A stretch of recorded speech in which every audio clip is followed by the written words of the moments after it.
Hi friends, excuse me wearing sunglasses, it's a bit bright today and I thought it's better than squinting. So I was doing this live stream today. It was more like a watch party on a social media platform. And I was posting about the Venezuelan embassy and the collective that is protecting the embassy and, anyway, one of the comments in the comment section of this was somebody who said that they'd been living in Nicaragua or something for 10 years and how the Ortega government needs to be yada, yada, yada, yada, sort of a kind of a interventionist, imperialist kind of narrative. And then I questioned that person and I said, well, this is about Venezuela firstly, but maybe instead of worrying about what other countries are doing, you might want to think about what your own government is doing. For example, the US government has got crippling economic sanctions on Venezuela, and that is has resulted in 40,000 Venezuelans who have died since 2017 due to these US sanctions. Well, that's no small potatoes. That's appalling. So that person should be concerned about that and be concerned about all the governments and the countries that the US has overthrown since 1946. There's a lot of countries that the US has overthrown and they've meddled in and destroyed: Libya, Syria, and so forth. Also, they said, well, this is it's in my backyard. Well, that's a very Monroe Doctrine type of attitude, this backyard thing that any US citizen thinks that any Latin American country is their backyard. That's a really unfortunate narrative that needs to be dropped. And it's interesting, I was saying to somebody today how when I was growing up, all my life in Australia, we've been given this narrative about the US that they're always trying to do good and that if anything goes wrong, it's just sort of an unfortunate, unintended consequence and so forth. Just to the side, there's nothing unintended about killing 40,000 Venezuelans with crippling economic sanctions. They know exactly what they're doing, the US government. It's collective punishment. But anyway, I'll go back to my story. So, so our mainstream media has been putting out this narrative about Latin American countries and the Middle East as if anybody that's governing these countries that isn't, sort of Western approved in some way, or that is not doing the capitalist dance and submitting to the West, is somehow a dictator. And that these people are if they have chaos in their country, which is often caused by the US government meddling in their country, if they have chaos, it's because they're incapable they're incapable, they're primitive people and they don't know how to organize themselves, and that's why there's so many refugees coming out of there, because they don't know how to look after themselves. This is the sort of Western racist colonialist narrative that I've been fed all my life from my own Western media, including the ones that were supposed to be independent. I'm not really sure. I don't even know if Four Corners, which is a really used to be a really great journalist program, I'm not even sure in retrospect how much they held the US government's feet to the fire. If they were really doing that, they literally could have done a program about the US meddling and what has resulted after US meddling. They could have done program after program after program, but they didn't. So, but our narrative over here in Australia and probably in the West in general is this, that anybody who isn't on board with everything that the West wants to do in their country, that they often demonize the leaders and call them dictators, like they're doing with Maduro and people like that. And there's no talk about the fact that the US government has been supporting 73% of the world's dictators. They actually overthrow governments and help dictators get in.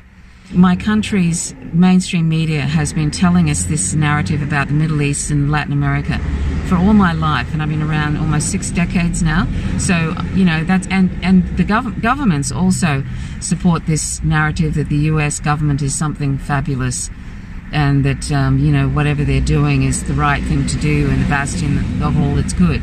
That's what our government puts out. It's very rare that anybody pushes back on the US. And this is what you get at school. You get an education, and you get a westernized history, a colonial. You used to get when I went to school, which is a long time ago now. You used to get this colonialist history. You don't actually get anything that's real. You get something that props up your own colonialist past.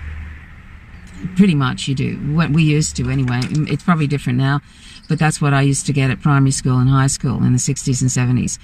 But, this is the thing, that attitude that person had on this live stream and this watch party that I was showing, that, he said, I don't even really believe that he lived in Nicaragua. I'm sorry to say, I looked at his page and I saw that he was promoting overthrowing the Maduro government. He was promoting, like as if the US has any right to be deciding for another country what their leader is, and yet they do it over and over again. And this is almost in the DNA of some American citizens, that they think they have the right to go around and do this in other countries and then plunder their countries. There is this belief almost in the DNA of a lot of American citizens that it's okay to do that. This is outrageous, and it kind of really offends me when I see that now, when I see people just this assumption that they have every right to interfere, say in Nicaragua. And that's a country that the US wants to overthrow. It wants to overthrow Cuba too. It wants to overthrow Venezuela for oil. It wants to overthrow Iran for oil too, and for other reasons. This imperialist narrative, you can almost guarantee when the US starts carrying on and on about some particular country that there is a resource, probably oil, that they want from that country. And, they start demonizing them, and then the media manufactures consent for the overthrow of those governments. It happens time and time again. We heard it with Iraq. Now we're hearing it with Venezuela. We hear it with Syria. The alarm bells should start going off. And it sort of offends me when I see a person sort of going on about some Latin American country, which just so happens to be a country, I think, that isn't bowing down to the US. And they're talking about how that particular government needs to be gotten rid of and how awful it is there. And yet in their own country, in the US, it's an absolute shambles. There's state-sanctioned killings of black citizens. 3 black people a day are being shot, and the police are getting away with it. Militarized police are getting away with it. I mean, that should be a national emergency. There are literally tens of thousands, maybe more, hundreds of thousands of people dying of lack of health care. There's extreme poverty in the US. I mean, you could write a list as long as your arm about the problems in the US. So why on earth does any US citizen start wringing their hands about some other government in another country and how that government needs to be overthrown when the government their own government is persecuting citizens in their country, knocking off people, killing them, treating the press like they're terrorists, trying to get journalists imprisoned in their own country that aren't even citizens of their own country, like Julian Assange. I mean, the list is so long. And then the meddling and the war crimes that the US has been involved in. So this is the amazing thing, that, say, that particular person that made that comment about Nicaragua, and you could see that they were into regime change in Venezuela, that particular person would not look in the mirror or would not look into the outrageous things that the US government is doing, which is far, far worse than any of these countries even remotely are doing. And oftentimes, most countries that are in a shambles, in a mess, any country, that's in a shamble and a mess, you can guarantee that the US has been meddling there. It's almost like you can almost guarantee it, that there's been some meddling that's happened in the past. There's so many managed chaos situations now in countries all over the world due to US imperialist, colonialist meddling. Or British meddling, colonialist meddling, and so forth. So the West has a lot to answer for. And we're still doing it. But so my point of this particular video is that we have got to stop thinking this way. We have got to stop thinking in this colonialist way if we're in the West, if we're white people and etc. We have to stop thinking like this, that it is our job to be policing and monitoring the world and wagging our finger at other countries, particularly when they've been messed with by Western governments, wagging our finger at them and telling them what they need to do, and telling their citizens, this is in sovereign countries, telling their citizens who they should be electing. And if they don't elect the right puppet for us in the West that we can manipulate, then we'll go in and overthrow their government. We have got to stop doing this. And my government, the Australian government, no matter if it's the Coalition, which is very far-right, fascist, sort of far-right party, and the Labor Party, the Australian Labor Party, which is just a US lackey, the Australian Labor Party has endorsed Juan Guaido, a self-elected, a self-appointed individual who has been calling for a military coup and tried to do a military coup just recently in Venezuela. And this is the sort of representative and the sort of things that the Australian Labor Party is supporting here. It's outrageous. They should be ashamed, and they, of course, and I'll just mention this quickly, they have completely abandoned Julian Assange. There's no mention of helping him at all from anybody. Even the Greens have barely said anything, the Green Party.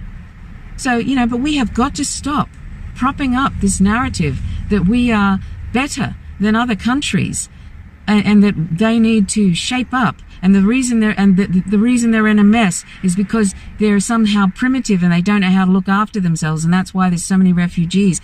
All this sort of absolute propaganda that we put out about these countries, and anybody who lives in the US and is complaining about other countries' governments as if they need to be overthrown and how awful it is, and they're not looking in the mirror, then you need to wake up. Wake up. This is a very dangerous colonialist, imperialist narrative. And your own country is in an absolute state of chaos. And the US now is the greatest threat to world peace today. The greatest threat. There's been even a poll done globally, and most people that responded to that poll said that the US is by far the greatest threat today. They're most afraid of the US. So it's time for us to stop with this imperialist, interventionist BS. And as much as I think Tulsi Gabbard is problematic, at least she's putting out that narrative. I think she's problematic. I've done a couple of videos about her, and I think she's flying under the radar about Israel. She also supports the drone program, which kills more civilians than anybody else. So I'm not endorsing her, but at least she's talking about interventionism and how problematic it is. So anyway, it's time for us to wake up.